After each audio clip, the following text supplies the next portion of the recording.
चीन इस वक्त तकलीफ में है, मुसीबत में है, और जो इसके स्ट्रेटेजिक दुश्मन है वो उनको तंग कर रहे हैं। चीन हमारा दोस्त है, हमें उनको सपोर्ट करना चाहिए, आवाम को दुआएं भी करना चाहिए, और पाकिस्तानी हुकूमत जो ताउन कर सकती करनी चाहिए।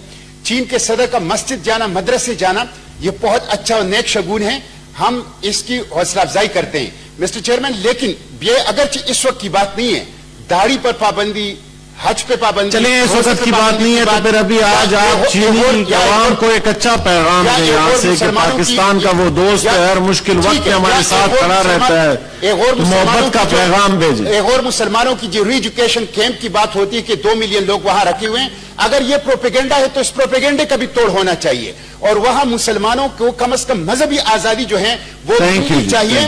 और ये चीन के मफाद में, हम चीन के दोस्त हैं, हम उनके मफाद में ये बात कर रहे हैं कि वो अगर ये तो इस प्रोपेगेंडे का तोड़ करें। लोगों को दाढ़ी के, लोगों को नमाज की, लोगों की मस्जिद की, लोगों की हज की आजादी होनी चाहिए, मजहबी आजादी की आजादी होनी चाहिए, इबादतों की आजादी होनी चाहिए। ये इसके जरिए से वो दुश्मन का जो है मुकाबला कर सकते हैं, और मैं समझता हूं मुसलमानों की मजहबी आजादी मिलेगी तो ये वन चाइना और चीन के इत्तेहाद और इत्तेफाक के लिए भी जरूरी है।